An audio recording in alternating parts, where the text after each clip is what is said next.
has happened because it's already been implemented. Prioritization, revenue generation. Greater reliance on private resources, on private sources. Heightened importance of economic efficiency. More part-time and adjunct faculty. Higher student fees.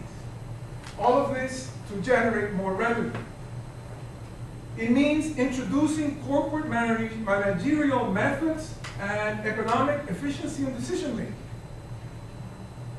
So the shared governance structures are being replaced with more hierarchical managerial models. We've gone through that here, compact planning, the quantitative assessment of everything, and using that as a means of allocating resources. What else does it mean?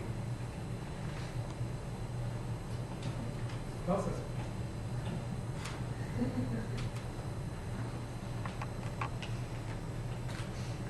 Everything. The work of faculty is being transformed.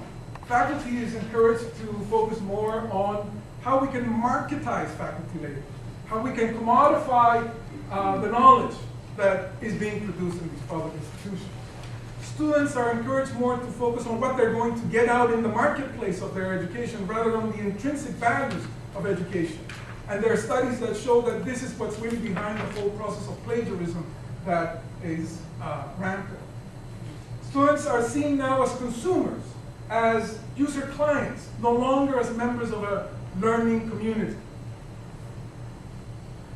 There's a process of outsourcing of core and peripheral services, food, library service, residential life, etc. All of this as part of the new body. For public higher, for research universities, there's also a process of transformation. And this transformation is presented as a necessity, but it's enrolled in neoliberal ideology. We are experiencing what Naomi Klein has analyzed in other countries as the shock doctrine. You create a crisis, and then you take advantage of the crisis to promote the neoliberal program. So what does this mean for public research universities like SUNY Albany? Some of the things that it means are very clear.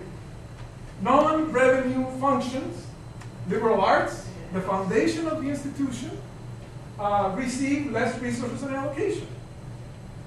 How profitable is philosophy going to be in the market? Latin American studies. Classics. The classics. You don't need them. Maximize revenue generation. Prioritize for departments that can bring revenue. Make those the core departments of the university. Focus on applied, not basic research. Applied research that can be sold to the private sector.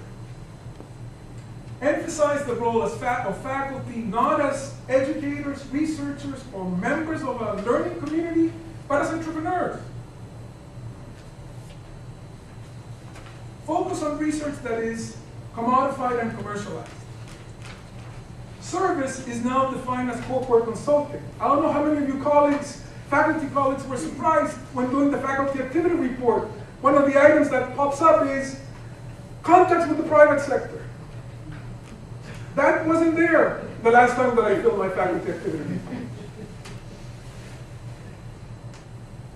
So what is the future for SUNY Albany? Well, if we don't prevent this from happening, education is going to become more and more of a commodity. Not a public good, not a universal right, but something that needs to be bought and sold in the market. Knowledge is going to become a commodity, more and more so. Produced for profit. Critical thinking doesn't generate profit. Public intellectuals don't generate profit. Why do we need them? We don't need them. A public institution like this one can continue to exist, but it will be increasingly harnessed to the logic of corporate capital. And by that, it becomes totally denatured from its original intent of building citizenship, building a democratic society. If we look at the countries where the neoliberal program has been applied, what do we see? Increased polarization and hierarchy in society, because what you have is an increasingly racialized, gender and class pluralized educational system. Schools and universities for the working class, the middle class, and then the sons and daughters of the global elite. But that polarization is also reproduced within these institutions. So we'll have this same polarization within the university. We'll see the demise of the university as a learning community, a community of scholars. What can we do? Well, we can follow the examples of other universities and other movements. This is the University of Puerto Rico, where they just ended a big strike. The University of Puerto Rico is not for sale. But we can do a number of things. Some of the things we need to do is snap out of the TINA syndrome. TINA syndrome, there is no alternative. There is no alternative if we don't try to construct one.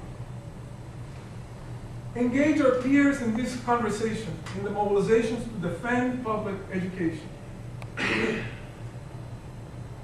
We need to unmask, this is difficult, we need to unmask the neoliberal project as a class project of corporate capital.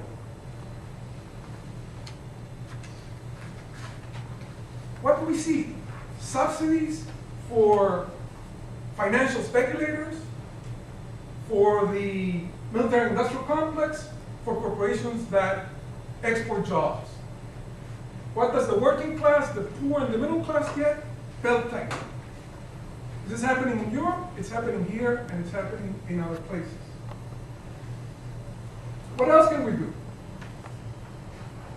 We need to defend public and non-commodified spaces from further encroachment.